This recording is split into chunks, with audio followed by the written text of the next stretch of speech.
Hey, welcome to MAddOG'S After Show. You're along for the ride with the Mad Dog and Cole, the Brutale Feral.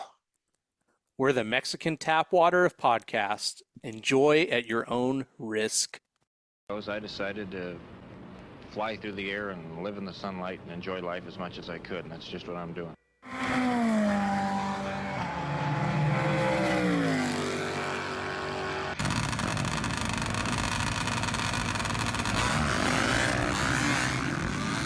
Okay, it's happening. Everybody stay calm. Everybody stay calm. What's the procedure? Stay calm. Man, welcome to episode 94. Hard to believe, 94. That's crazy. We are going to have an incredible guest and good friend of mine here in just a few minutes. But first, we need to be sure and take time to say a special thank you to our first responders, our police officers, our medics, our fire people. Thank you so much. Huge shout out. We wouldn't be able to do the crazy stuff we do without them looking out for us, and we appreciate you. While we're appreciating people, we want to be sure and appreciate all our U.S. military personnel all around the world. Thank you so much. Thank you to our veterans. Thank you to our POWs. Thank you to all who've served, and to special respect for the families of those that gave all, the still MIA and KIA.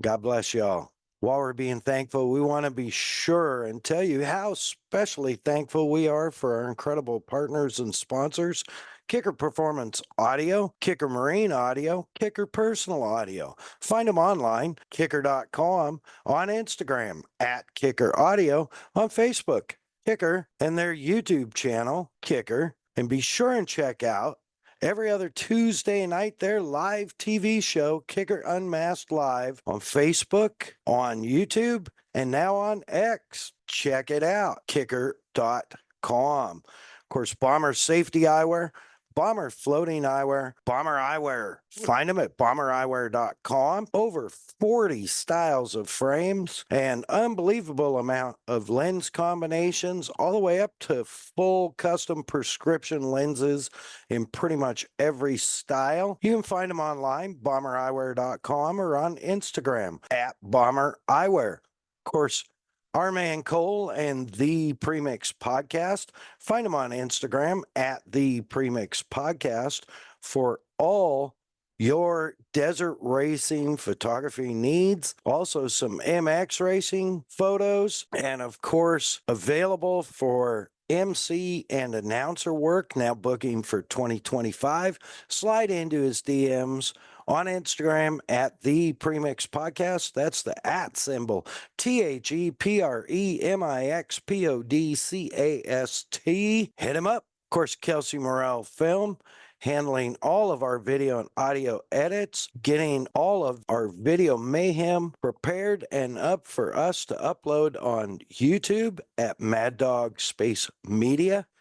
That's MAddOG Media. And thank you so much. Hit her up on Instagram at Kelsey Morrell Film for all of your video production needs. Whatever you need done, hit her up. Kelsey Morrell Film on Insta. Of course, Hey Geeks Marketing. Find her on Instagram at Hey Geeks Marketing, handling all of our logo work, our special social media work, managing our website at MAddOG'sGarage.com. You need help with social media? You need help with a website? You need help with design? Hit her up or yell, Hey Geeks. Nah, seriously, just find her online, heygeeks.com, or on Instagram at Hey Geeks Marketing. Man, I've been looking forward to this one for quite a while. Without further ado, Tommy the Bomber Bonacci, thank you, buddy, for joining us. Oh, no problem. No, I'm glad to finally connect this. This has been talking about this for a while, and here we go. So Yeah, I think about a year ago at Worlds, you were like, "Oh yeah, hit me up. We'll get it done." And it's it's been crazy, you know. We're episode 94 in just a little wow. over 2 years. So Oh, nice. yeah, we try and crank through them and be consistent and have fun. And for all of our fans, the Bomber is Bomber Eyewear, which you are very familiar with. And with that, I want to be sure and like give you a special, very, very heartfelt thank you for almost 9 years of support now. For me and being behind the podcast right from the get-go. Man, I don't know what Cole and I do without you. We appreciate you so much. No, thank you. No, I'm glad it worked out, and you I mean, you rock the white bomber frames. I mean, that's your classic, more signature white frame glass. So it's like I almost discontinued the white frames in those boogie bombs, but I had to bring them back because of you. Well, thank you. I appreciate it. I do love them. I wear boogies and pipes, and I wear tigers as safety glasses, and I have a pair of the blue light glasses, which are amazing, that I started using. As you know, as we get a couple more years on us, it gets harder and harder to stare at the computer screen all the time. So No, I know. No, those are really popular. It was kind of like kind of a new additive to the lens material to help with that, and it was like, I don't see how this could help, and then once we started, sampling and trying, it's like, oh wow, you kind of just like when you put on a pair of sunglasses, you're like your eyes kind of go, ah.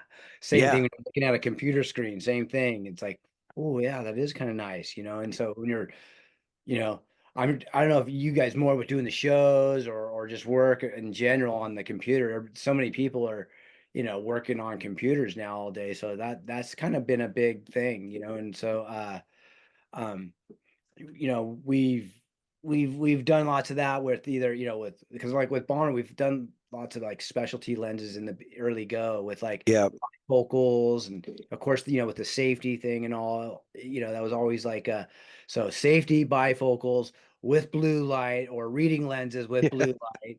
And it's like it's definitely not a sunglass thing, it's kind of like a working thing, and that's kind of like part of our thing. It's like work or play, that's what we're about, so like, that's kind of how I started Bomber anyways, was like, I was, professional jet ski racer and sponsor and all that stuff, so I had glasses. And yeah, then but I was also when I was racing and stuff, I was also a carpenter. And so as I moved up the ranks and in racing, I kind of like the company I was with was a guy I rode motocross with, as my boss, and so yeah. I kind of chose that direction because I knew he would always give me a pass to go racing. And so so that was always cool. So it was like I always knew okay, I'm, like I would want to wear like cool glasses on the job. And so I was sponsored by some other brands back in the day. And so I start they would give me glasses, clear like yellow high contrast lenses, like for like training and stuff like that. And so after I come back from racing, I would go to the job site and wear those glasses and double as like a safety glass. I didn't know if they complied with the safety standards and all that, but I used them for that regardless. And I mean, I started doing that. uh I would get so many compliments like, oh wow, those are rad, you got any more of those, you want to sell those to me, and so on and so forth. And so I go, oh wow, we got to make some stylish safety glasses that comply Right. with all the safety standards. And that's kind of when the light bulb went off with that, just from like literally flying home from the races, next day going to the job site and working, getting all that kind of attention or feedback or whatever on the job site, and then going, oh wow, we should do something with that. And that's pretty much how it started. And so it's kind of been going, I mean, we're like 22 years now into this thing or something. So Yeah. it's like been going for a while. Yeah, it's I had to go to the website, bombereyewear.com, by the way, folks, just to brush up on how long you've been doing this, and 97. I mean, it's not a flash in the pan, right? This is serious, and I know a lot of people over the last 9 years have gone, "Oh, I haven't heard of those." And I'm like, "Here, try mine on." And they're like, "Wow, these are really comfortable." And hopefully, we're sending them your way nonstop. But they're a great product, and I don't want to say indestructible, but they are hard to kill. Yeah, no, that's kind of Yeah. no, I Exactly. mean that's really like what it is, because it's like, being, kind of racer guy and being in the world of, construction, also like fabricating. I mean, with my racing days, I was more uh test rider and then racer on the weekend or whatever. So I mean, you're fabricating, you're welding, grinding, whatever. And so it's like, you always needed like safety glasses. So it kind of just kind of built the product basically around my lifestyle, I guess. And then when I came up with the first set of glasses, I was like, I'm like, these things are so lightweight. I bet you, you know, if I, because in jet ski, like when like our race boats and everything, Yep. when getting them ready to race and kind of like, beat them for, 20 minutes on the course, everything rattles loose and comes off. So a lot of times we would run like, the foam on the inside, use like, either hydro turf or Sano Right. back in the day to hold the battery in and just, keep vibrations and stuff. And so we foam lined everything inside the hull. And so when I had this glass, I go, they're so lightweight. I bet you if I do the same thing to these glasses, I bet you I could probably make them float. And so, at the time I was sponsored by, HydroTurf. And so I called Arno over at HydroTurf. I go, hey, that foam stuff is it like okay, like, to have it against your face, your skin and all that stuff? And he's like, oh no, it's totally, safe and all that. And so he gave me all the data on that as well. And then I go, hey, well, send me over some 1 mil, some 2 mil, up to like 10 mil thick. Cause like on the jet ski stuff, the bottom of the tray might be almost like anywhere from like 12 to 20 millimeters thick, you Right. know. But on the sides, you might have like about, 6 or 7 mil. The sunglasses, I'm using like 2 or 3 mil on the sides and about 5 or 6 on the areas up in here. And Yeah. so Arno sent me a bunch of those thicknesses just to kind of test with. And so I basically, kind of took the glasses, I had like a pen and a Sharpie, made my little templates. And I had at that point, I had the sink, filling up with water, and I'm cutting out the pieces and getting the contact cement, and I'm sticking the stuff on there. I'm testing with certain thicknesses. So I cut a few, the sink's about full. I throw them in the sink and I go, and they float. And I'm just like, $1 million idea right there. So, and it was really like, it was that night. I remember it was like, when I did that, I go, oh wow, that's a good idea, and I was flying out to Chicago, because it was like round 8 of the national tour or whatever. So I I was leaving up, but I had to like I had a plane flight that I was leaving at like noon. So I drove up to the morning to my parents' house, who had a pool. And I wanted to show my dad this. So I go, and my dad, I wanted to, kind of go, hey, go find a patent attorney, or whatever. But I went first. I got up there. I go, hey, Dad, check this out. I got the $1 million idea. And we go in the backyard, and my dad's like this cool Italian guy. He's always got the cigarette in his mouth, and the ash is hanging. And he's like, he comes out there, oh, what do you got? And I throw it out there, and they go out there and they're floating in the pool. And he's like, you know, oh yeah, that's a good idea. And he's all right, I'll get on it. So I I sicked the old man on the patent attorney. I flew out to Chicago. and and so anyways, when I was out there racing, it was like I don't know, it was like right before, like, we were going to like one of the motos. My phone's ringing. I see my phone. It was like my Razor flip phone, back in the Right. and it's my dad. He's out. Hey, I got a patent attorney. We got a meeting with on. When do you fly back? He's like, it's Tuesday work. Oh yeah, no, I come back on Monday. And so yeah, so I flew back from Chicago. Met with that patent attorney, drew up all the claims of a utility patent, It was patent pending for about a year, and then we got, allowance and everything. And I mean, the rest is history with that. That really kind of like changed the game a little bit, because originally it was like these stylish safety glasses that were affordable, because they weren't like $100, because the glasses I was wearing were like $100 plus glasses. Right. And so that price point probably wasn't going to work in the safety, at least back then, wasn't going to work. And so so I was doing the safety glasses, but now it's like, hey, I got these floating glasses. And so we tested it with the foam on there, and that totally passed all the standards as well. And then we kind of had like this two-headed monster. You had like the stylish safety glasses, and I have to say we were probably one of the cooler safety glass brands, or if not the only brand out there at that point. And Uh, still are, by the way. yeah. Well, there's other guys that kind of jumped on board, and so it's like, Yeah. and so I mean, like Mad Dog, I mean, I really want to kind of, nail this point, because at one point I was like, okay, it's safety. Then it became floating, and we're like, oh, this floating thing's the greatest thing ever. Let's go floating. And so it's like, so we started doing all that. Of course, while I was racing still, I was like able to, when I was flying out, I mean, a lot of times we would have like poster signings at like certain, on like Friday night, before the races at certain, venues. And I'd be at that dealership, and I'm like, hey, check out this display rack, my floating glass. So every race I went to, I sold like pretty much every dealership that was around there. It was like Nielsen's, and a couple of the big guys that were back east that weren't around locally here in like Lake Havasu and stuff.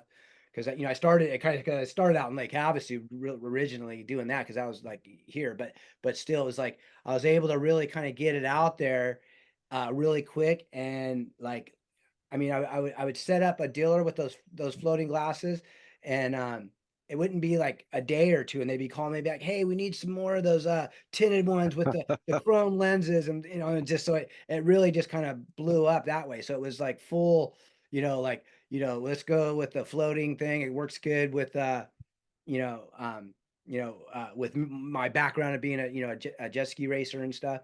So I went that route, for a long time, and we were really working on that. And then we probably went 5 or 6 years, probably almost 10 years of business of kind of doing both, still doing the safety, but kind of almost not pursuing the safety channels as much. And so after I started kind of getting bigger and getting other consultants and other people's, hey, let's literally look at some of the data, and what you're about. And once I started kind of going that route, we really found out like you know we were like the king of safety glasses. Yeah. And all kind, like we would get like 10 times more, like if we ran an ad or anything, 10 times more, like uh just like hits, or Right. feedback on the safety end of it. And so we really go, oh wow. So we kind of went safety, floating, and then kind of back to safety in both. And so it's like, so now it's kind of like, like I said, it's kind of almost like a two-headed monster, but now it's kind of both.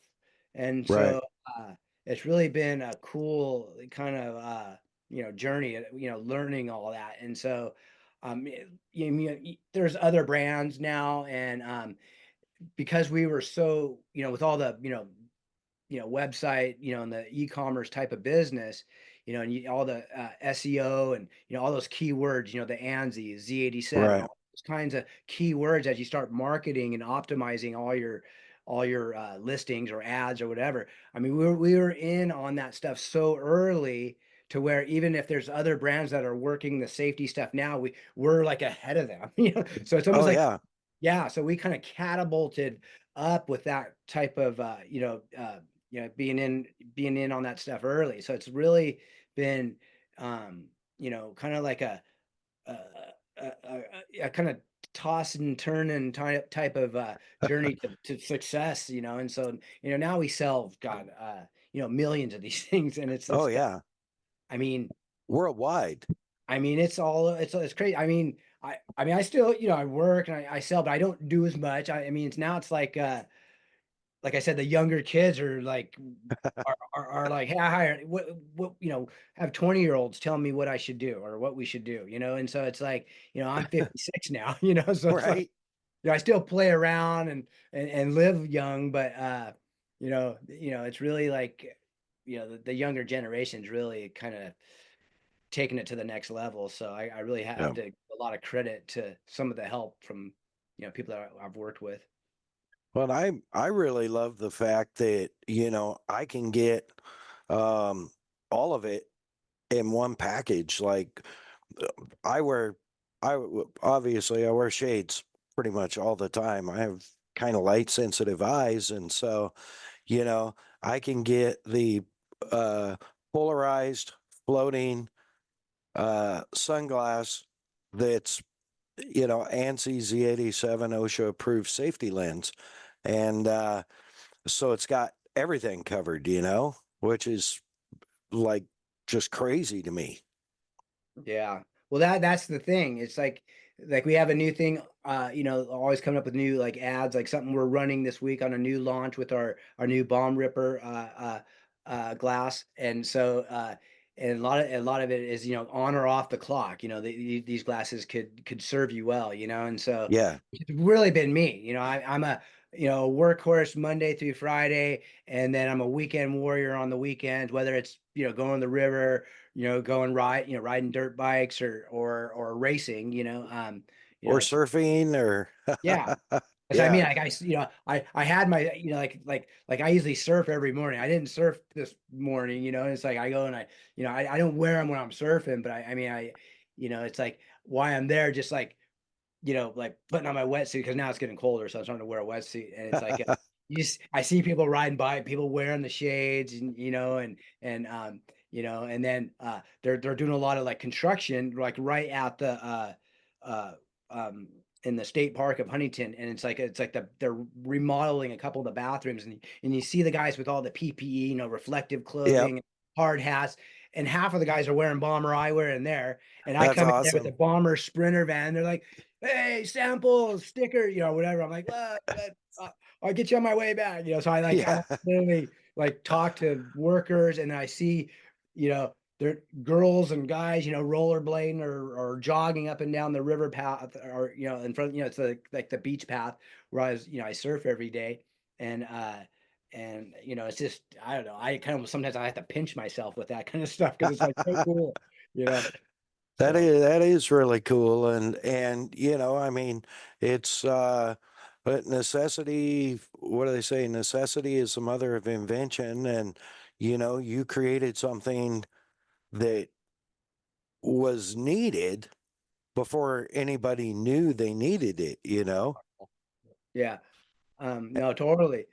And so that's really cool. And you've kind of touched on this. I want to get back to this, that you're a jet ski racer, but it's pretty humble of you because you are actually like a six-time world champion. Um, and as I under, if you, I know we've talked about this in the past, but you kind of like retired, kind of, and then came back like what, 10 years later and won three in a row or something like that. Yeah, yeah. I call that my midlife crisis comeback tour. And yeah, no, I really that was like by freak design, I guess, because like, we have our place at the river. My parents, I mean, we bought a river house back, it's like I think it's like almost 40 years now that we've had Wow. this place. And it's really awesome because it's right on the water, and it's on Indian land. There's nobody around. I mean, I basically, this time of the year now, especially, I like literally hang out like with the ducks, and there's just, Right. it's like National Geographic. But back in the day when we got this thing, and then I got like our first jet ski, it was like, we would take like milk jugs and like pressed stone bottles. We make like tracks right out in front of our river place, and that's where we would ride. And so that's like, that's like, really kind of like why I kind of got into the jet skiing and got, you know, I got pretty good at it right away just because I had that, that opportunity to ride like that, because, Yeah. and so it was, and my brother, my brothers and I and some of their friends, like back before I even had my jet skis, my older brothers, would come out. We didn't even have jet skis, and my one of my brother's friends had a jet ski, And that's where I really learned on his. I remember his name was Steve Roulette, and I'd be like, hey Steve, can I ride your jet ski? He'd let me ride it and stuff. Don't do this, don't do that, or whatever.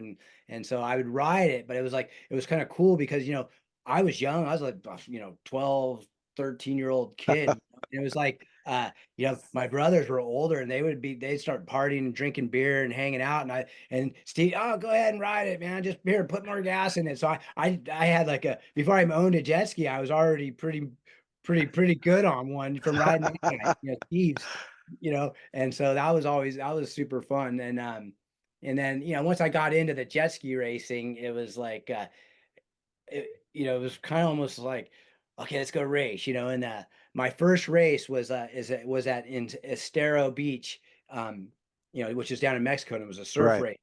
And I'm a surfer, so I surf and I ride motocross, and so I always say like because later, like if you go back and hear some of the interviews or whatever, I was always like a good surf rider, and if it was rough and tough, then Yeah. I would get. If it was flat water, I was kind of like maybe not I wouldn't shine as much there, so it was like. But I remember going down to Estero Beach with some of my old motocross buddies, and it was like, and they were telling me like, oh, like, yeah, you gotta pre-jump the waves, and and they're like, it's kind of like, almost like we're talking like moto, stuff, and Right. I'm already like a surfer, so, and it was my first jet ski race, and I went, and I remember that was the first time I saw Jeff Jacobs, and so it was like, because I seen him in magazines or whatever, and he was out there doing aerials and stuff, and so, I mean, I started doing aerials and stuff too, kind of just off on the side later that day. But when I raced, I mean, I smoked everybody. It was just like, and it was, and I mean, I mean, I got seaweed stuck in my pump, and I pulled it out, and then I was still in the lead. I just kept going, and it was like the funnest thing. It was just, and then my friends were like, "Oh wow, you're really a natural at the surf riding stuff." So it came real quick for the surf riding for me. But then the flat water thing was always like, a challenge, because it was just kind of like, if you're not getting good starts, I didn't have the best equipment in the beginning, and so it was like, it was harder, I would come from behind or whatever if I was getting bad starts, but it's like the guys that had better bows, it's almost like impossible, to get by these guys. And then, Right. so that it was kind of frustrating. So, but when it came to a surf race, it was like, I didn't I go, man, I'll give me the worst starting pick on the very outside. It doesn't matter. I just knew I'm gonna win this race, and it was Right. really fun. And it's kind of like, to this day, I mean, last year was the first year I lost, at a surf race in Huntington, because I basically I was at the Red Bull Straight Rhythm, Oh yeah. two-stroke straight rhythm. Yep. It was right here in Huntington Beach. Yeah. And we had a booth and stuff set up there, and those were 125, two strokes going through the whoops. Oh, ripping by. Yeah, that's Yeah. what the sound is. I want to see if you recognize the noise. So when it's my wife hates it. She goes crazy when that you should, oh my God, it's annoying, and all my moto friends are like, oh, that thing's cool, or whatever. So going back to the jet ski, and it was like, I was like a surf rider guy and whatever, and then flat water. And so it was really like, and then then kind of, when we start doing the jet ski talk, it's kind of like going back to construction, because I was still working. And Right. as I climbed up the ranks a little bit, then I was like, kind of like, next, I got I remember I got my first factory tour sponsor was Mariner Performance. So I got the call. I mean, I was literally on the job site, and I was framing, it was like a Safeway grocery store. Wow. And I literally with the Pettibone boom, I was loading a load of plywood up for the sheeters up on the roof the day before, and I boomed out too much, and there was too much weight, and I broke the whole front of the freaking grocery store. Oh And wow. anyways, and so I had to fix it that night and everything. Anyways, it was the next day, I'm up there and I'm still kind of fixing that stuff, and I'm doing other work, and then I get a call, and the superintendent comes out, hey Tommy, there's a a call for you in the office. So oh great, I'm gonna get fired, you know. And so anyways, you know, that's where they had the little like you know, like trailer in the middle of the Yeah. you know, in on the job site, right? You know, the Yeah. office work and the blueprints and all the contractors meet there. So I'm going in there to get a call, you know, and I think I'm getting fired. And oh, I'm not getting fired. I pick up the phone, it's all, hey Tommy, this is Roger Hubbard from Mariner Performance. How would you like to go racing with us? And I'm like, yeah, you know, and so I mean, I literally like I think it was 2 days later, I was getting picked up by their box van and I went on tour. So I, you know, Wow. that's how it went. And so then I started climbing the ranks, right? So it's like, Sure. uh, so I like I'm like when I got that job, I was working for the guy I rode motocross with. He was my boss, and I go, hey, I got to go racing, and he's like, oh, cool, like all right, you know, like, am I losing my job or what? No, no, when you come back, you know, whatever, we'll fit you in. So it really kind of was a racing work, you know. So I was Right. like playing that, you know, both sides, you know, throughout the racing career. But then it kind of grew into where, oh wow, you know, like then ProTech sponsored me, which is Yamaha. And so then they're like, hey, um, I heard you're pretty good with like construction and working with your hands. We got this new jet ski coming in, and it doesn't handle so good. Maybe you could help with that. And I'm like, and so, I mean, I just snapped a surfboard like the week before, and I saw it was a Yamaha Wave Raider, if you remember. Yeah. They had the real busy front ends with all these lift strakes, and so I'm like, that's the problem, the front. So I literally I took my skill saw. I mean, I had carpenter tools. I took my skill saw, and I just cut the whole front end off, and then I peeled the fiberglass off of the board that I broke, and kind of like kind of wedged it in there and kind of added some wood or whatever, and then kind of then skinned it and then fiberglassed it over and just remade the whole front end of this thing. And that was like our prototype plug, pretty much, all through the testing process with that Yamaha Wave Raider, which we Wow. eventually made a mold with the R&D department up in Lake Havasu that was just started. And then even like, because like ProTech like competed against Riva. And so, like Tim Judge and Dustin Farthing and them, they were like kind of like, we were on the same team, but we weren't, so it was like me, Right. Luggage, and Tara. And and uh and so, I remember like, all some of the things as we like started to you know, remake and shape this front end. It was like I came up with the sponson, and and it really made that thing work good. And I remember I was back east flying, and then all the Japanese engineers came into town. So me and TJ had to fly back and meet at the Yamaha test facility in Havasu to test this thing with the Japanese engineers. And so they really like loved TJ. I mean, made his motors real fast. Their team was strong, and everything. And so, but he hated the Wave Raider, the one that they kind of developed, and it didn't have my sponson. And Right. Alice Baker goes, he goes like, he's all, Tommy, whatever you do, just don't give them your sponson. And I go, oh, okay. And so, anyways, we're over there and we're testing on the beach, and they're getting all frustrated. And Tim's kind of coming in there, kind of prima donna, like, all right, this thing, it's doing this. I can't win on this thing, and blah blah blah. And I'm going, oh, it's just driving me crazy. And I go here. I go, I need I need a planer. I need some chisels and maybe a couple 2x4s, and I'll make this thing. I'll make something for you guys. And so we go back to the to the shop, and we didn't have a planer. We didn't have some of the things I needed, but I had a skill saw.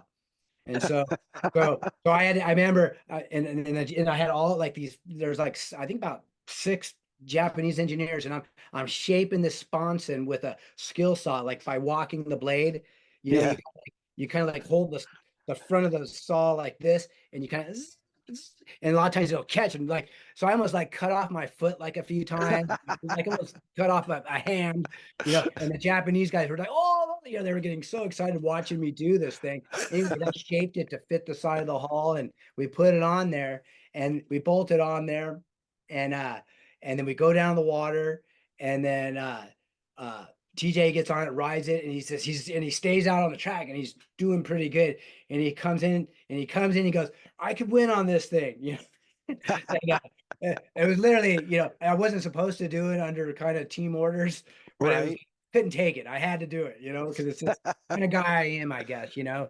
And it was, I'd never forget that. That was really like, you know, one of my highlights of my racing slash construction. So I've always been a racer. I've always been construction, and then, you know, I've been kind of like, kind of like in the R&D department too, like helping develop some of the hulls and the intake cavities. A lot of the hull development over the days, you know, especially once I moved over into Sea-Doo and with Bullet and everything, I learned so much. It's really like, uh, you know, a lot of the technology, you know, like even the big Magnum pumps and all that stuff we do with Scat Track and everything, you know, that was a lot of us, you know, like the older, you know, you look like Chris Haggis with Pro Force, and you know, Chris and I were both, you know, test riders for Yamaha, you know, and so it was like, so it was really like, you know, a connection of our racing with my construction background, but then I had Bomber with it too. So Right.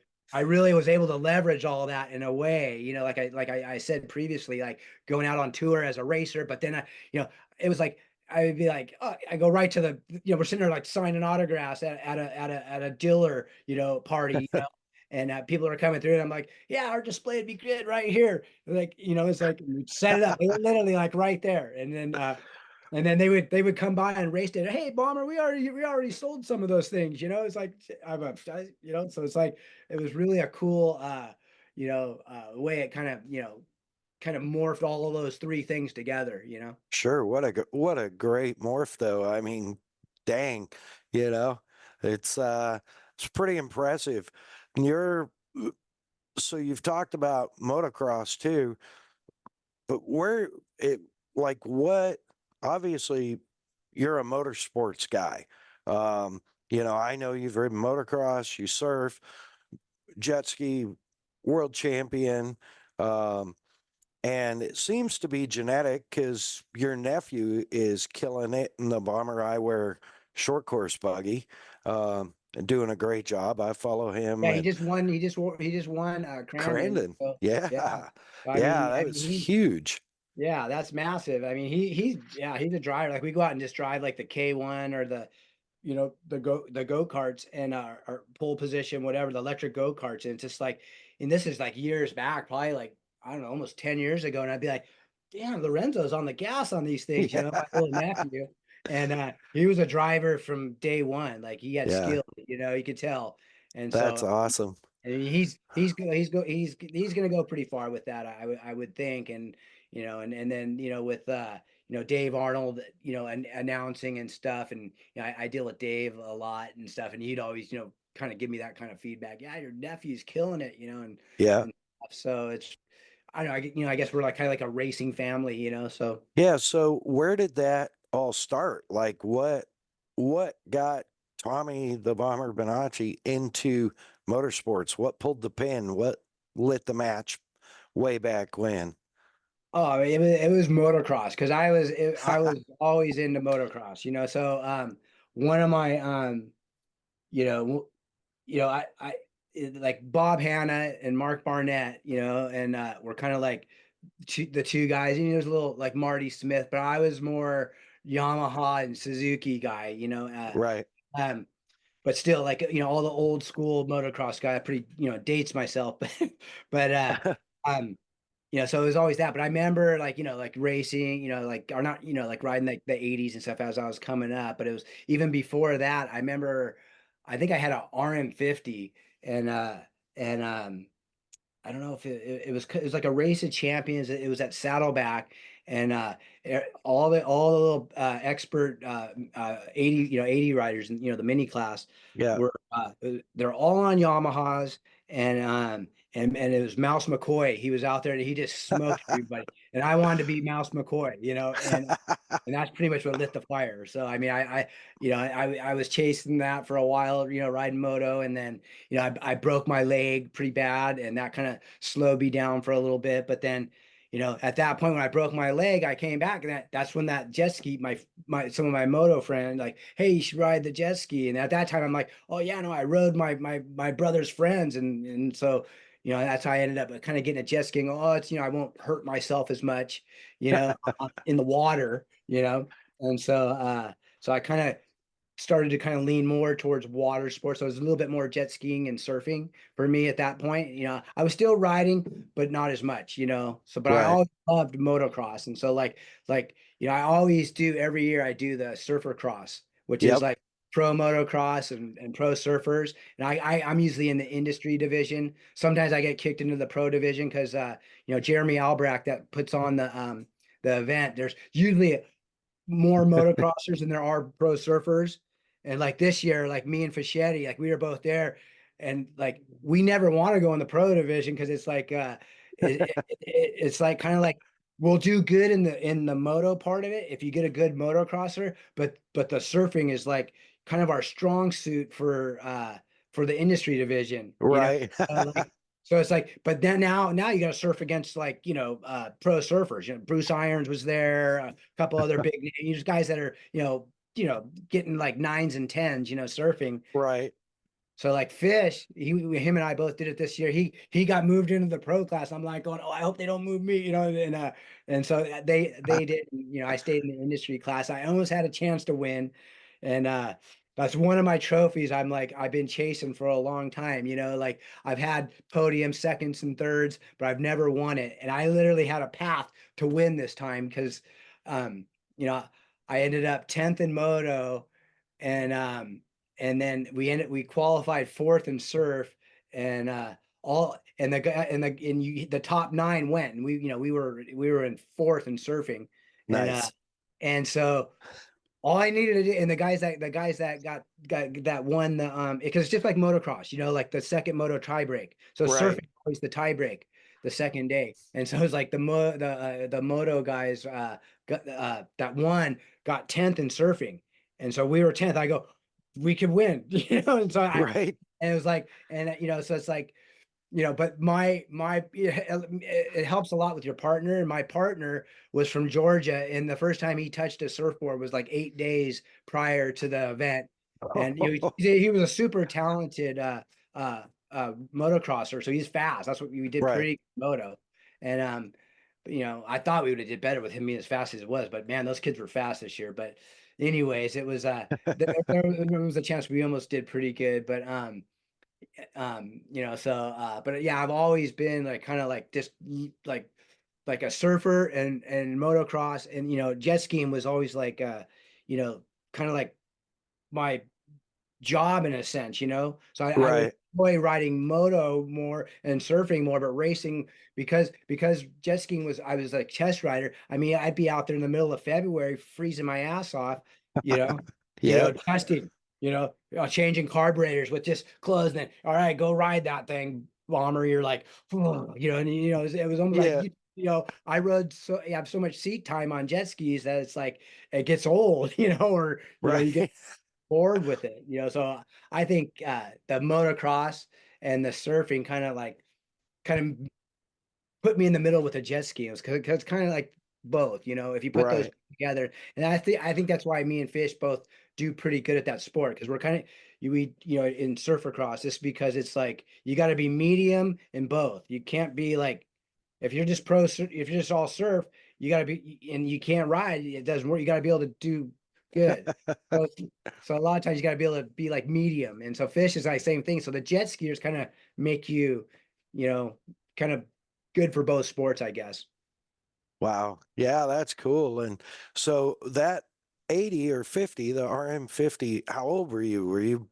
Oh, I was probably at that age, I was probably about 9, 10 years old, maybe. Wow. And so that was my first bike. It was, Nice. it looked like it was like Roger DeCoster's freaking RM, I mean, Yeah. Yeah. it was cool, it was like their first mini, like, because Honda had their MR50s, right? If you Yeah. remember, the Elsinore looked just like Marty Smith's bikes.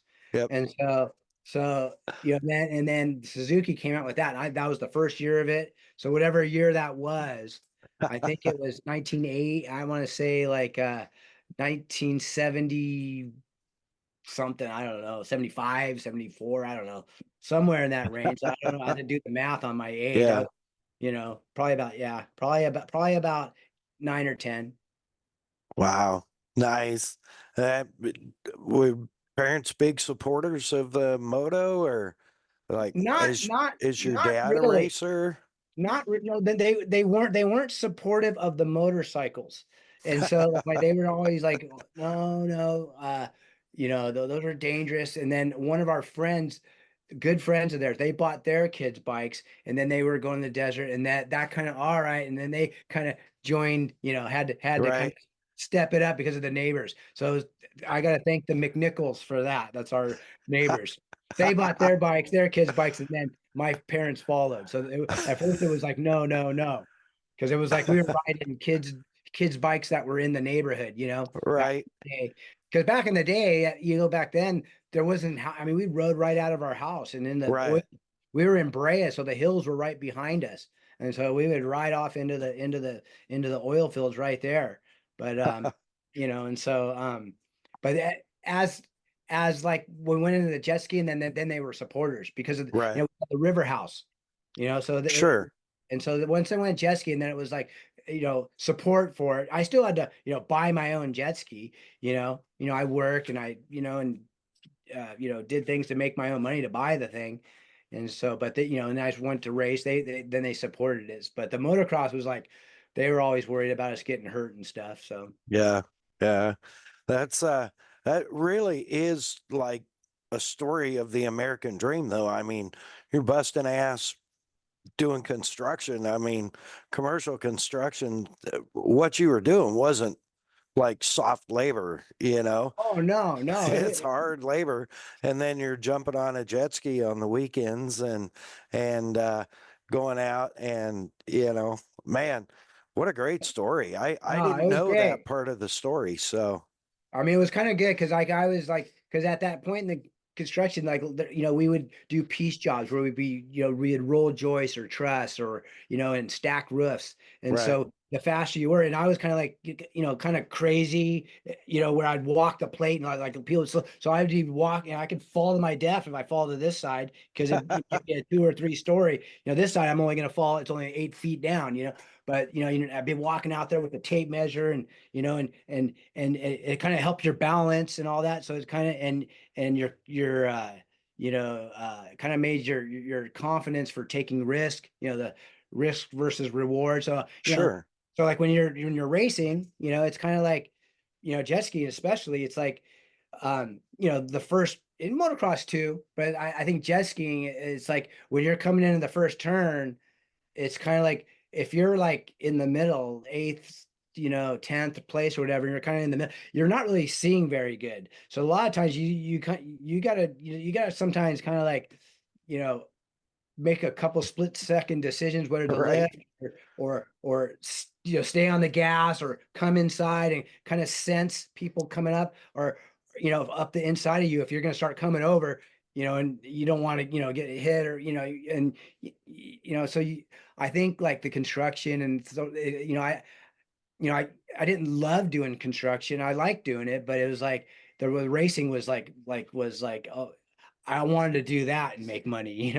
I saw Right. Jeff Yeah. Jacobs and Victor Sheldon, these guys, these guys rolling around pretty large. I going, hey, if I can get up there, then I'm willing to do the construction. So Right. I was willing to take some risk to not have to, keep swinging the hammer, but and it kind of and eventually it worked out for me, and I got high enough up to where, I got paid for doing it, and that was pretty cool, and then I got like I really got kind of backdoored into the development of it, which was really a godsend because I work with so many cool people that really taught me so many things like that to this day I use when I make a design of a sunglass or a display or whatever. It's just center line and start from there and just kind of like engineering things and making it Right. work.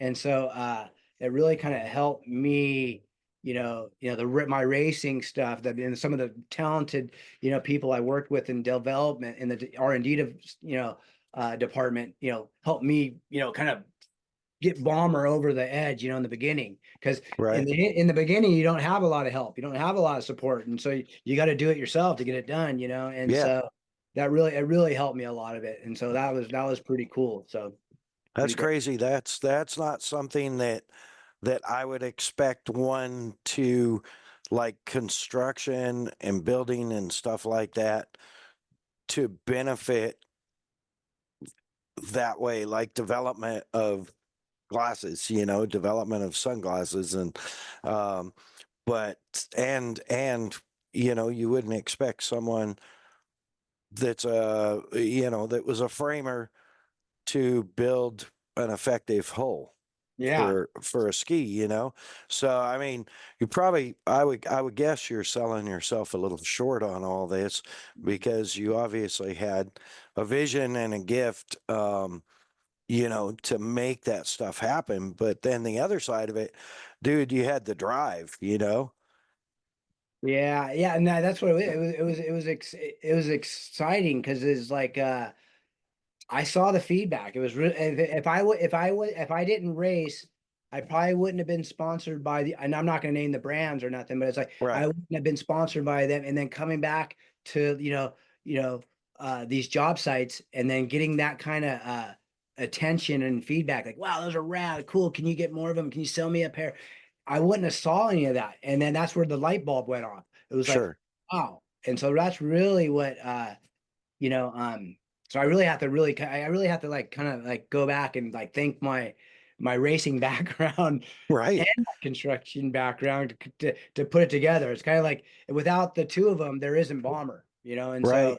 because I would have if I wasn't because, you know, I'm just saying, like say like a Jeff Jacobs, he's like the Michael Jordan of jet ski racing, and it's like, you know, I don't think when he was racing, like, he had to go back and, unroll cords and go, and stack Right. roofs and do some of those things. I was showing up on the starting line. I had cuts in my hands and big slivers and stuff from the work week.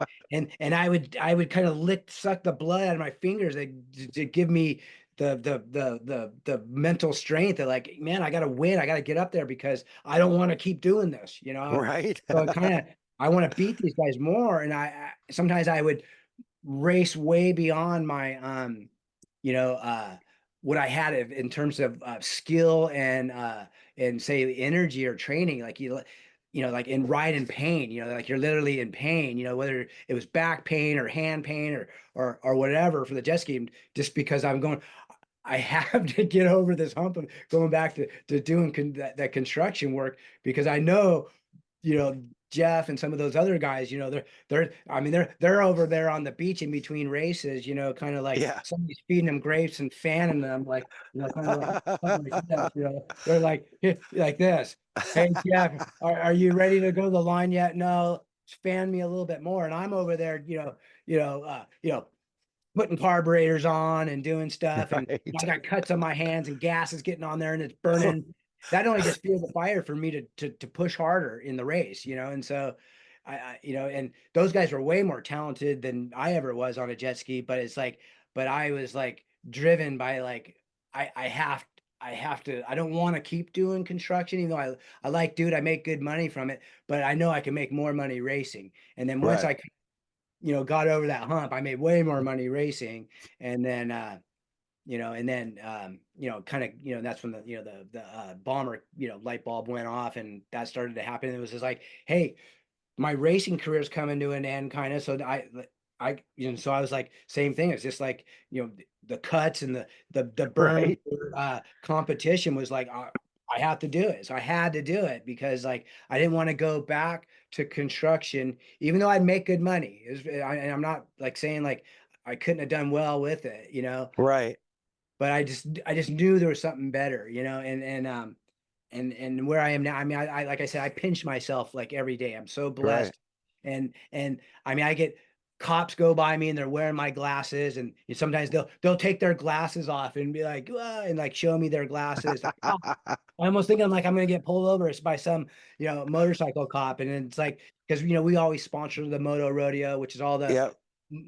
motorcycle officers, and they do all these skills tests. And so it's probably one of the guys that saw our booth or came by our booth or whatever, and stuff. So it's like, it's just things like that that really, like, so little things like that that really make me go, man, what a bitchin' life it's been for me. And like I said, I have my surfboards in my truck. I didn't surf today because I got so busy with so many other things. Like, I get to have the freedom to go and kind of work when I want to work, but then go and play when I want to play sometimes. Right. And I know you still ride and you do the surfer cross and you surf almost every morning and you still ride skis. And World Finals is coming up. And I would expect that's starting next week, I think, Yeah. which is about the time we'll get this released. Before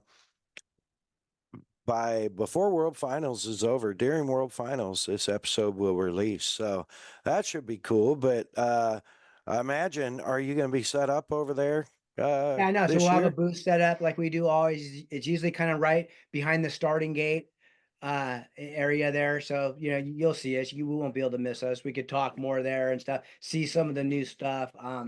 You know, I don't know if I'm gonna race. I've kind of like, it's always, you know, I want to race in a sense, but it's like I want to race on Saturday, and so some of the Right. classes that I race in or whatever I want to race in are not on. They're like, you know, earlier in the week. I'm like, and I got to work. I'm at the office. I'm working, man. I got stuff to do, So it's like I'm not gonna show up there to race on a Wednesday because our booth doesn't really start going until like Thursday, Friday. So Right. and then Saturday would be a big day, but so I'm probably not going to race, but I'll be there hanging out and supporting the sport and seeing all the old friends. It's always fun to go reminisce and see all the people I haven't seen for a year basically. Yeah, that's kind of what sand sports was for me last week, was just the opportunity to, see all my friends in the off-road industry that I only get to see, a couple of 3 times a year now. Yeah. So with everything else I'm doing. So yeah, I totally understand it. And uh, thank you, by the way, at Worlds last year for the hospitality and let me post up hang out in your booth with you and Jason and the family and watch some racing and watch some freestyle exhibition. I really appreciate that. That was really cool. Yeah, no problem. My pleasure. We'll do it again. Yeah. Oh yeah, absolutely for sure. So now you got I know you just dropped the Bomber Eyewear Bomb Rippas, right? Yep. And got anything else you want to tell us about, or we gonna hold Um, that? well, we had those. We also had recently that there's like, shortly before the bomb ripper, we had the Jaeger bomb, Mhm. which is my wife's inspiration on that one. She's like, look at this one. And it was like, and and so I go, okay, it's this type, it's a five base lens, and I go, we'll have to run side shield. So I kind of took her kind of on her more designer looks that I wasn't really signing off on it. So the Jaeger bomb and the smoke bomb, but the Jaeger bomb, and that one's done really good. And so Yeah. I was kind of like, nah, I don't know about that one, but it actually did really good. And so I'm proud of her and I'm thankful for her seeing that because that one really been popular. And the bomb ripper, we have some new ones coming. We have another one even. It's because the Buzz Bomb's a big popular frame of ours, and so Yep. we made an oversized one. We call it the Buzz Grande, and so that one's coming, and that one's pretty cool too. It's got a 3D lens, so it's like the shape of the nose bridge and everything's all in the lens. It's really trick. It's got some removable side shields, and it's a hardware-less arm, so you can interchange the temple arms if you want. Oh, So cool. so we're gonna do some printed stuff and a lot of co-brand stuff. We're looking at doing something with jet trim and some of the jet ski aftermarket and stuff. And so, so like the arms might look like the sides of the trays, of a jet ski, Oh, sick. yeah. So that'll be cool.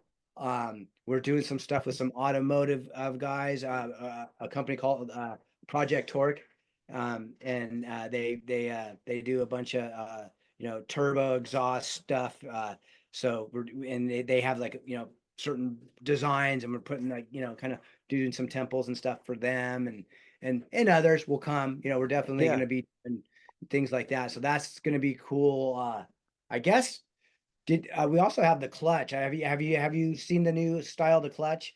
Right. Yeah, I think Jason showed me at Sand Sports. Yeah. So the clutch has been selling for a couple years now, but we had a oversized, a larger, and we call it the clutch grande too. Yeah. And so that one's bigger. So we have a bigger one. So it's 9 millimeters wider for the bigger, wider fit guys. And so that's a new one. But that's probably about all I could really talk about. There's other stuff that's Okay. down the road, but sometimes, there's let's see, I'll show you some of this stuff. Let's see. Like this is kind of what a prototype would look like. So Yeah. like RP. So this would be something, but it might change. It looks kind of Sure. goofy now, right? But so we're doing one that's going to be more of a kid's fit, is kind of similar like this. This is like a smaller fitted one, but it's actually bigger. So we went a little smaller, and this one is going to be called the Buzz Chico Ah, for very little cool. kids. But that's probably at least 6 months out Yeah, from yeah. anything. So that's really cool. So Yeah, when the kid fits come out, I have 3 grandkids now, so you can guarantee that they will all be in bombers as soon okay, as cool. either their head's big enough to fit or there's a glasses that'll fit them. So Well, these are like the glasses you're wearing right there, those boogie yeah. bombs, Mad Dog. It's like those are like about 135 millimeters wide. So these things are like 127. Oh, So nice. I give Yeah, that's how much how much more narrow they are. So very yeah. cool. So how old are the grandkids? Uh,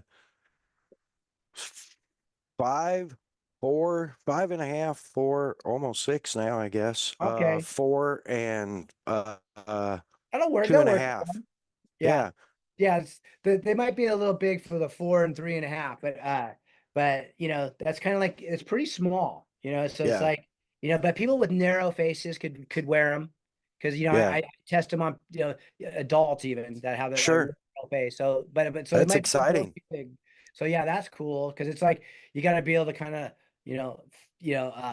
hook up the whole family. Oh yeah, absolutely. Absolutely. So that's awesome. We'll you're welcome when you get ready to drop product. If you hit me up, you're more than welcome to. We do these shorts called the after show, and Hmm. they're usually 10 to 12, 18 minutes. Hmm. And hit me up, and we'll get you on one of those to announce your new product when Yeah, you're I'll getting do like ready a to launch. promo right there on the thing and Heck tell you yeah. all the colors, and then we'll launch it right there on your show. Oh, that'd be a lot of fun. That'd be a lot of fun. So, um, I will see you next weekend. I will be living in Tampa next week for a few days at the International Boat Builders Expo, Oh, where I'll cool, be sharing the bomber love with the East Coast guys. So, cool, cool. yeah, trying to get more of those guys converted, Yeah, yeah. but Tommy, thank you so much. I know we're running up on time here. Um, what a great story, man.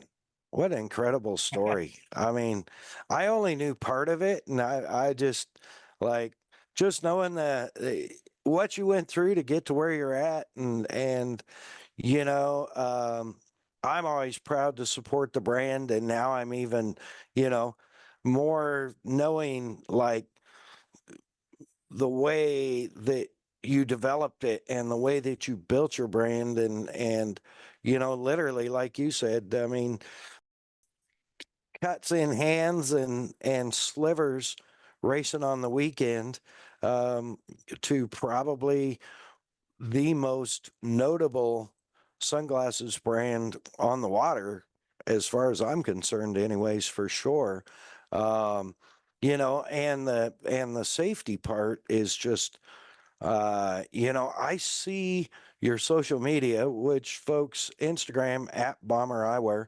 Um, and you guys are at job sites helping people out. You're at job fairs, construction sites, stuff like that. Always hooking people up and getting them set up to be safe. And our listeners have heard stories about me using the safety, if you will, the safety part of the Bomber Eyewear for sure. So, I've taken rocks to the lenses. I've taken 4-inch cutoff wheels Oh, to the lenses. It didn't, it saved my eye. That was probably 4.5 years ago.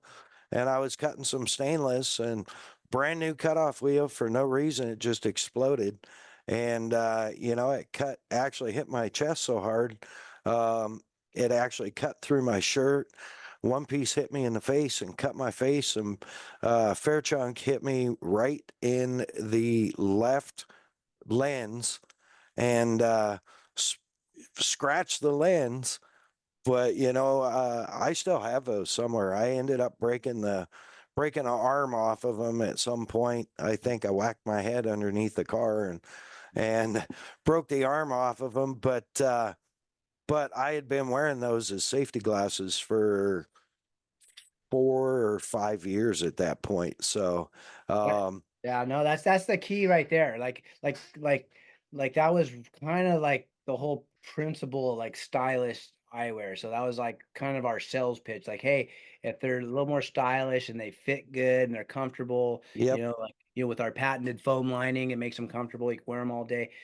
You'll just wear them, and yeah, it's like that's the key to safety glass. Because before I developed our safety glasses on that, making them just more stylish. It was kind of like safety glasses back then, like it'd be like, hey, where's the safety glasses? Oh, they're in the Sawzall case, with all the blades. You want to put them yeah, on. You couldn't even see out of them. They're this big, and you would put them on, and they end up on your head, and you're cutting away. And if you're cutting with that wheel and that thing comes apart, you don't have them on, and there goes your eye, and yeah.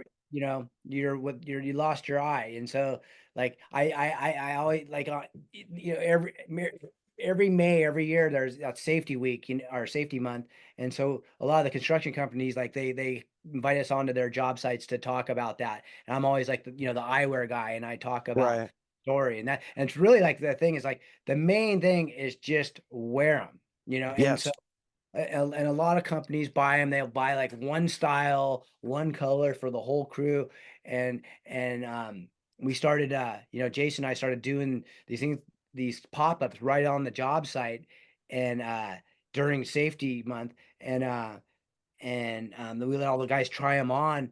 And one of the safety managers, he goes, hey, is it all right, instead of us giving you a PO, we'll have an open PO, which is a purchase order, Yeah, and yeah. to make an order, let the guys pick exactly what they want. And I Well, go, that's brilliant. and I go, exactly, brilliant. That's a better word. I Yeah. was gonna say that was the thing. I go, that's the thing. Because what I say, like, if you like them and you try them on, and you're like, oh, these are the ones, man. You're gonna wear them, right? Because you Yep. like them.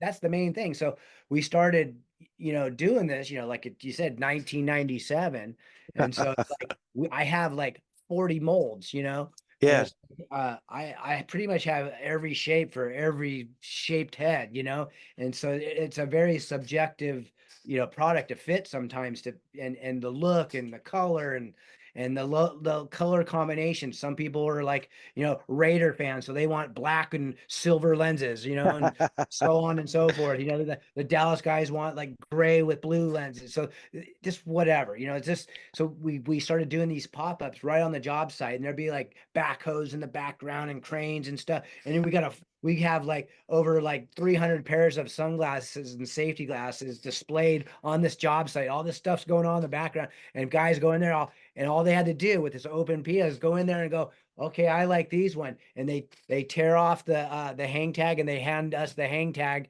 And then we'd have a whole, like a little box of hang tags. Yep. And they go, okay, one of these. And then that was probably one of the most brilliant things we did, because it was really like a thing where they came back, a year later saying like, when you did that, and I've done it more times now because I do rooftop completion, setups and stuff as well. But they come out and go, when you did that, it's like our safety, our eyewear injuries have basically stopped. We haven't had an eye injury since you've done that, because the guys are just Wow. wearing their glasses.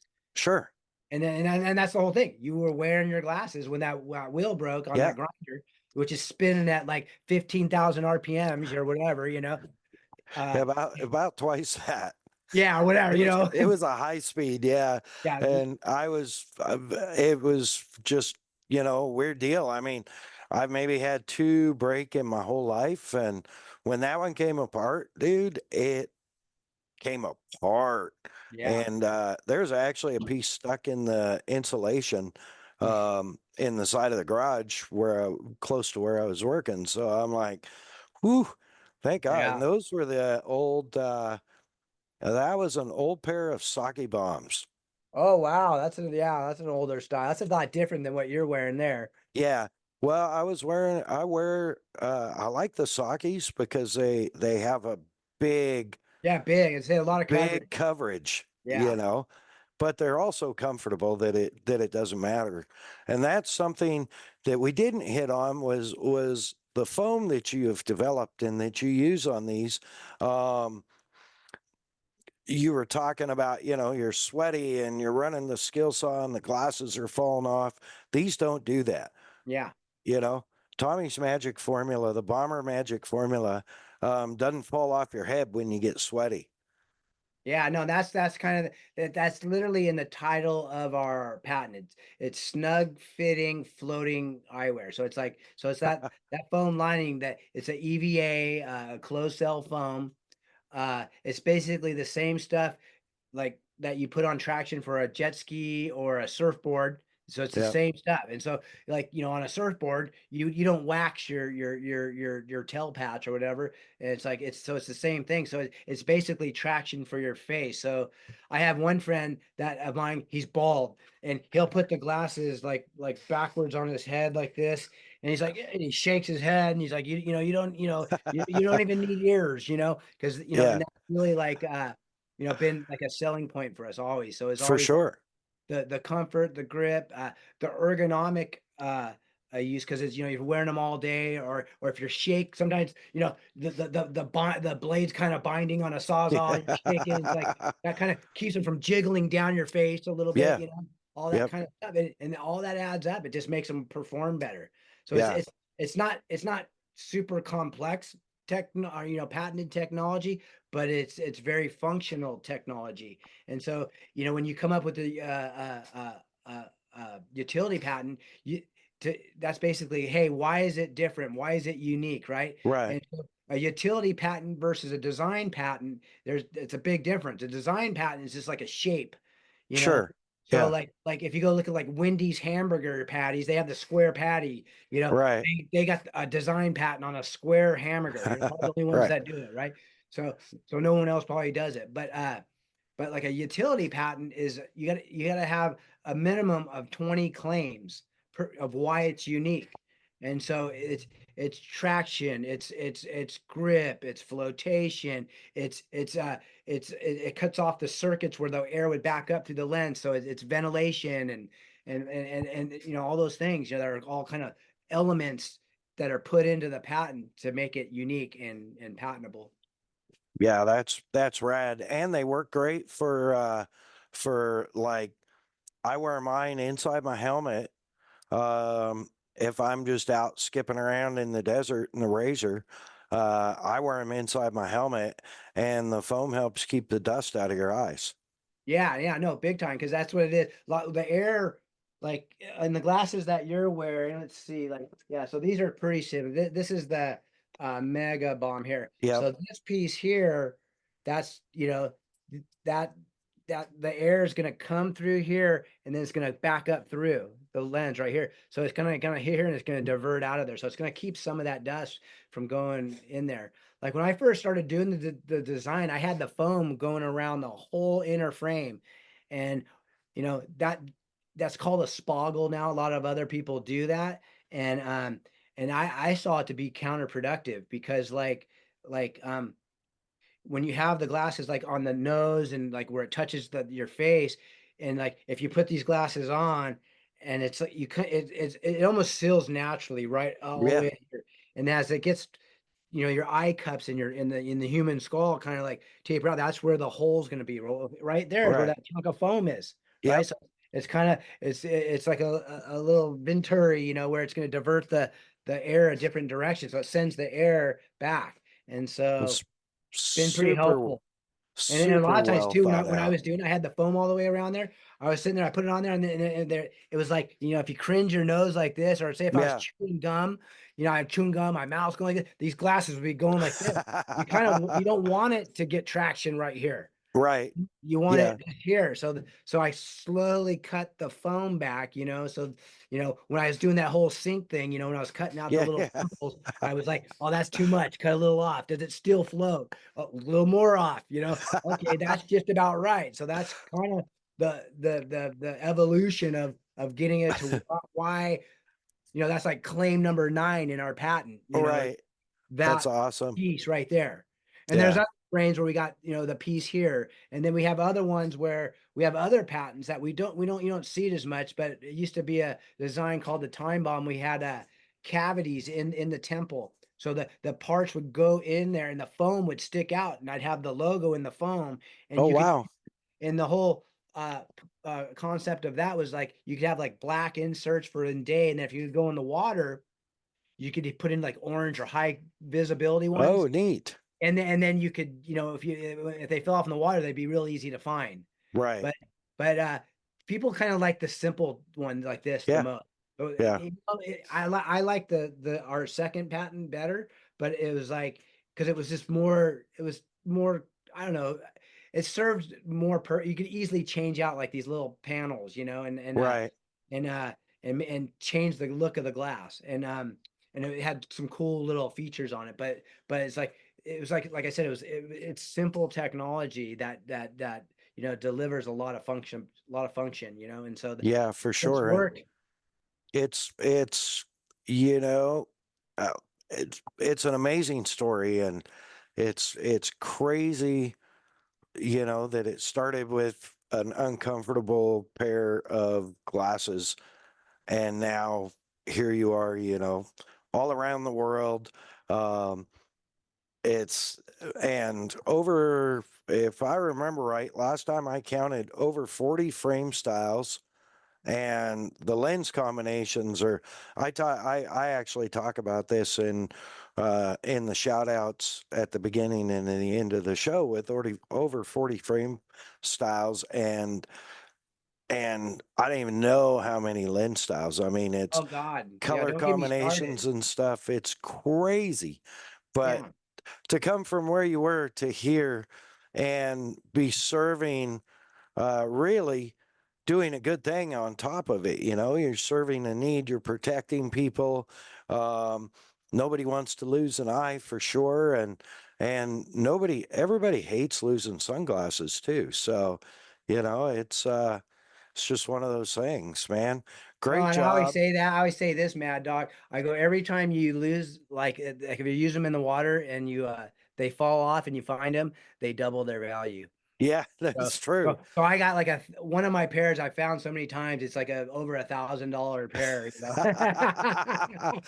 Well, this pair of green has only been the green mirror bombers that I'm wearing have only been in the off my head in the lake maybe 4 or 5 times. So they're pretty valuable. But the blue No, mirror but you pair, got the right style though. Like I'm telling you, because it's like the white frames. It's yeah, not you know. I have to custom make those green ones for you. You know, we don't even have that option. You know, but it's like and so but the white frame is ideal. Like if that yeah, thing falls off, you could see it like a sore thumb in the water, right? It sticks yep, out. Yeah. absolutely. You go put this thing in the water right next to your white one, you wouldn't even notice it was there.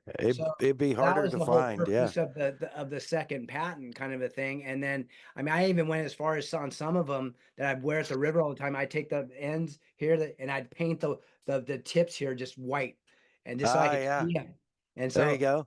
I remember I was chasing this boat up the river with a jetivator, and I was jumping across, and the guy was spraying me. And there's a bunch of chicks on the boat and whatever. And I was like showing off, and then I'm going through the jetivator, and I come back and I go, oh, my glasses. And Oh so, no. and I don't even know where they fell off, but I just followed like the wake trail, the foam trail Right? back. And it literally was probably like a half a mile, if not a mile down river. I'm boom, boom, boom, boom, and I was cruising back, and there they are. It was like it was my white tip. That's awesome. Yeah, so I found so that was cool. But yeah, it's really been a cool thing. It's been fun to kind of like, we get a lot of those testimonials. Hey, you guys saved my eye, Yeah. or our, like, 'cause we get those all the time. Like some lineman guy, he had a piece of like wire, like it spun, it like went right into his eye, and it hurt him, but it hit the right where his eyeball was, and kind of slid off of that, and then went in and cut his head. And Wow. and we get a lot of those, and it's just like, Yeah.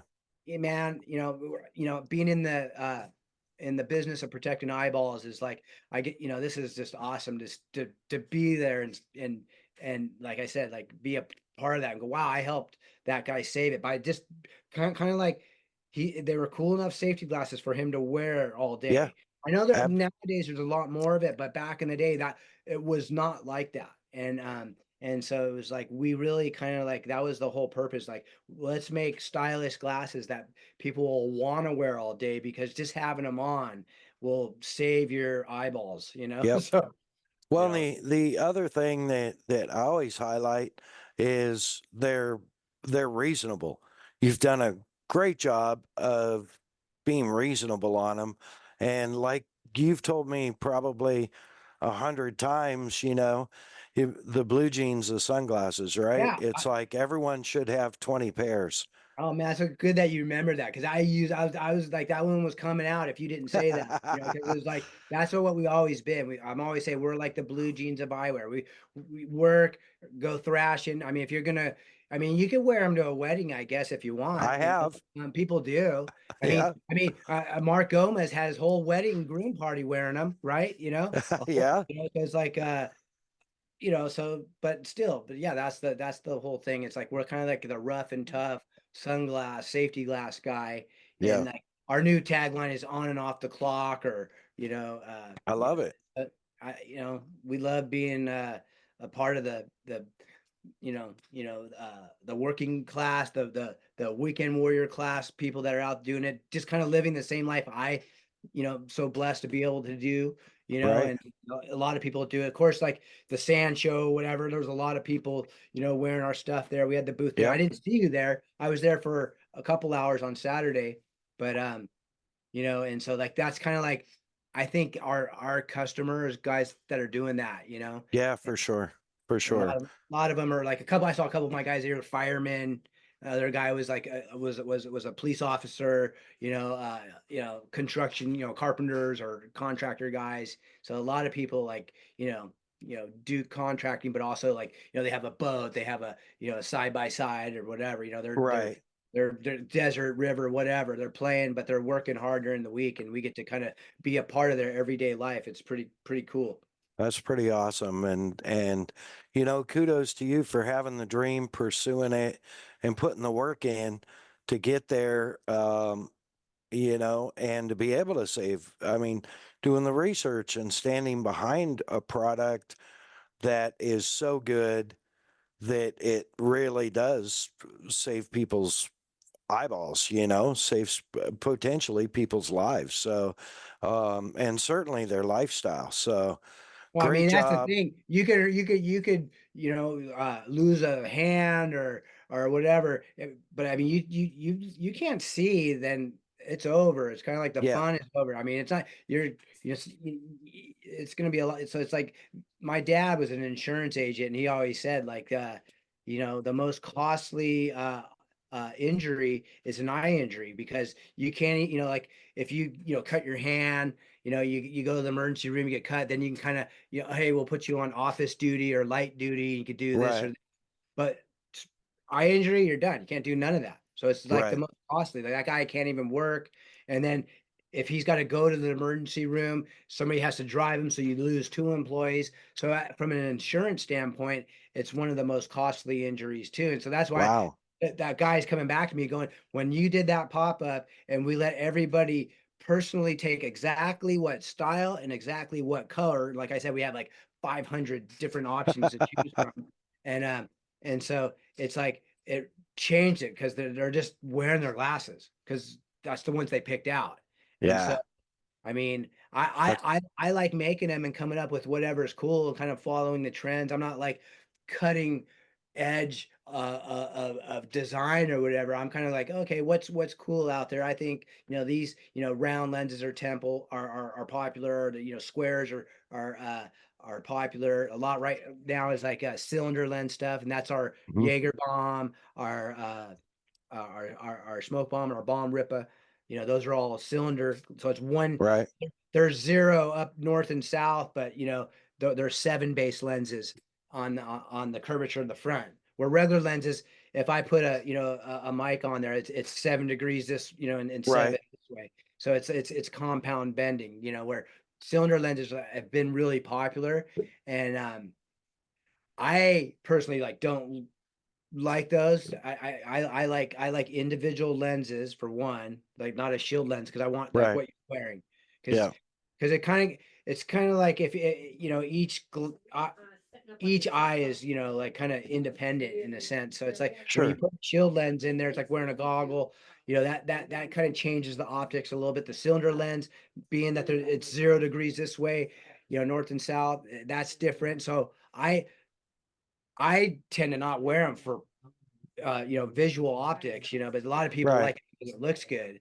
And I think it really, me being an older guy, I guess I'm just like, I'm kind of like the older stuff, I guess, too. So I don't even know, but it's just, but I follow the trends of what's hot. And then a Sure.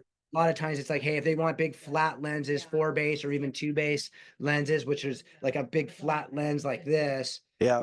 we have to put like a side shield on. Do I have anything like, here, I would have like this is like a removable side shield that like you could take off. So you do you have those? Oh, so that's your blue light. Those are the blue lights. That's Yeah. the blue light. Yeah, but it's this one here. This one I have a side shield that I can put on Yep. there, and then now it has the side penetration Right. impact. So it's like, so anyways, it's like That's cool. so I tend to like the 8 base sports wrap kind of style, like what you're wearing, but sometimes it seems like the younger demographics like the flatter, so then I got to go more side shield stuff, Right. and so Right. so I get and a lot of them we have like a removable option, so it's like we could pop them out, so it's like Right. we could pull that side shield out of there, and so see if I can get this thing out of here. This one's kind of this is a test class. I can pull that one out. Oh, here, this one right here. So like this. So this like here, cool. This thing will comply. You can wear it on the job. You get Right. off the clock. You clock out. Chunk. Getting out of the job. Then you come and you want to go be cool. Then you got kind of that look. Pop the side shield out and away Yeah. you go. So that goes Yeah. into the bottom here, and then over. Nice. So So that was one of our concepts for that, kind of like, to make it to be able to run the flatter lenses. Yeah, And so, that's um, awesome. and I thought I would take the, and this is what I'm wearing now. And it's Yeah, like, I leave the side shields in there for at the river. You're sitting there in the sunshine this way. It's like, right. it's more coverage, man. I leave Yeah, it, the more the better for me. So I leave it on. I got you. So that's awesome. What a great story, Tommy. Living the American dream, and the American dream really when it comes to, slinging a hammer to owning a company and developing a product that people need and people use um, all the time. And like you said, how cool it is to see people wearing them, whether it's a motorcycle cop or a lifeguard or a guy in a construction site. So rad. Um, do you have any special shout outs, any sponsors, any special thank yous? Um, what I like to just thank everybody. Here, my wife, of course. She does a lot of it. I mean, she kind of keeps me in line, and because I'm like a big kid over here still too. Right. You make me off as this big entrepreneur guy and work. I work hard, but a lot of times she keeps me in line, and keeps all the ducks in order and whatnot. And Darlene, the crew, everybody that works here. I'm not going to name them all. Yeah. Jason out there in the field, my brother Larry, my Hmm. nephew Lorenzo for winning Crandon and all that they do, because Larry works for us too. He sells the glasses out Yep. there, and so he's like our biggest sales guy. And the I'm just gonna say all of Hawaii, because like there's probably about 1,000 Hawaiians that is like our family too, and Yep. like during the once the floating thing started, we kind of thought like, hey, let's get the Hawaiians, like give them a seal of approval to um like as a waterman, like, hey, are these cool or not, and they loved it, and so they've been a big part of it. There's so many names, Fuzzy was one of them. It's Wally, Samote, Wally. uh I uh actually met Wally in person. oh, you did? He came and found me last year at the kicker booth at SEMA. Oh, really? Yeah. Yeah, So yeah, because he goes to SEMA every year, because he's there yeah, in the automotive business. it was super rad because we're always like, we post each other's stuff. We're always commenting, liking each other's stuff. And so actually getting, to meet a bomber brother in person that's, from whole nother like across the ocean for Yeah. me is pretty rad. Oh no, Wally's we have like a certain series. We have one's called like the Mana series, where it's got Yeah, which you're wearing. I'm wearing, And yes. so that's the Mana series, which means like it's like supernatural strength in Hawaiian. And then we have another one called the Aloha series. Well, Wally was a big part of that. Hey, we have the Hawaiian flag and then the islands, and Yep. so he was like instrumental in helping us develop that. And like he lives and breathes Aloha. I mean, he sells our glasses. He's a big salesman for us as well, and ambassador and promoter online, with Instagram, and just he really kind of like Aloha just pours out of his pores. Yeah. Yeah, Yeah. he when you met him in SEMA, he's probably like probably the nicest guy ever. Yes. It Yeah. was, it was awesome. It was really cool. So, all right. Well, if you have any more thank yous, any more shout outs, we're going to let you No, get that's out of probably it. here. I mean, how long have we been going here? I mean, shoot. Hour and a half. I don't have an exact timer, but longer than I planned on holding you up. That's for sure. No, But I know, because you said about, it's almost 5 o'clock. yeah, So um yeah, yeah, so usually about an hour. So yeah, no, so we're about an hour and a half. So I'm yeah. like, it was three. I got the text. I was running around, getting some stuff in order. We got the fire marshal coming through Oh, to inspect our building. So I was yep, like, tucking, getting some fire extinguishers in the right places and stuff like that. sure.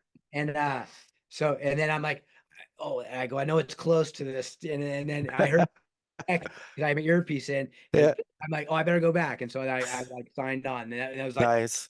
3:22 at that time. So yeah, an hour and a half at least. Yeah. Tommy, thank you so much. I appreciate you being on. And dude, thank you for building a great product and all your support of myself, Cole, my kicker crew, and of course, Mad Dog's after show, man. I'm Yeah. so grateful. Thank you Yeah, so no, much. thank you. Thank you. It's just, and we just continue to ride on. I mean, it's just that's the Yes, best sir. part. It's so it's fun because you get to meet so many cool people like you and others, like, and then like I just mention names, oh, I met him, and it's like Yeah. you have these networks, right? And so it's like, I had like my contractor friends, my racing friends, my moto friends, my and then, the business guys, the certain brands, there's other announcers, Dave Arnold's and Cameron and Dan and some of these other announcers, that you Jim meet. Beaver. Yeah. Oh my God. Yeah. Like there's just so many people like you just We meet. It's like, oh, we it's call been a Jim cool ride. here on the podcast, we call Jim the Podfather. Jim Beaver. Yeah. Yeah. He's a great friend. He's been a great advisor for us on the podcast. Big help.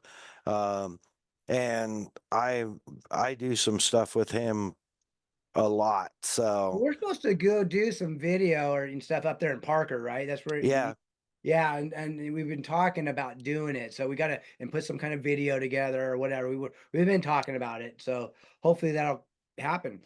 awesome. Well, let me know when you're out there, and Yeah. I will see you at World Finals. Yeah, no, we're leaving on, I think it's the 6th or something like that. It'd be like a Nice. Wednesday. Cool. So it's the Wednesday, so Wednesday, Thursday, Friday, Yeah. Saturday, Sunday. So Nice. Right on. Tommy, thank you again. Bomber, you are the man. Thanks for keeping me safe. Thanks Mhm. for keeping me solar safe Yeah, and looking cool at the same time. I really appreciate that. no problem. All right, dog. We'll see you later. See you later. Keep All right, going. man. All right, see you. Bye. Bye. Wow, what a story. Holy cow. Um, The twists and the turns, literally. literally. I mean, I had no idea he helped develop hulls for Yamaha and race boat. They call them race boats for jet ski hulls. Um, dude, and like such a great guy. We're Oh just yeah. so grateful for him. Uh, I know we're running long, folks, so hit him up over at bombereyewear.com or on Instagram at bombereyewear. When you are on their website and you pick out the glasses that you want, you add your 1 to 100 pairs to your cart. Be sure and use the code MADDOG20, MADDOG20. Let Tommy and his gang know that Mad Dog sent you. Of course, Kicker Performance Audio, Kicker Marine Audio, Kicker Personal Audio. All your 12-volt personal audio needs, Kicker's got you covered. Kicker.com, on Instagram at Kicker Audio, on Facebook at Kicker. Every other Tuesday night live, Kicker Unmasked Live on Facebook and YouTube. The Premix Podcast, everything you need to see photo wise from desert racing. Hit up Cole over at the Premix Podcast. Also available for your MC and announcer needs. That's the @ symbol ThePremixPodcast on Instagram. Slide into his DMs, drop him a hey yo. Of course, Kelsey Morrell Film on Instagram at Kelsey Morrell Film for all your video production, from pre-production, post-production, whether you need a commercial or just some awesome still photos. Hit her up on Instagram at Kelsey Morrell Film. You need website help? You need social media help? Yell, hey Keeks. or find her on the webs, heykeeks.com, or on Instagram at heykeeksmarketing. We need to wrap this one up. Cole, do the speech. Make sure to rate, review, and subscribe on your favorite streaming platform. Dude, so beautiful. Thanks, Thank dude. you, Cole. I appreciate everything you do. Appreciate you. With that, God bless our troops. God bless our first responders. God bless America. God bless our podcast. Mad Dog out.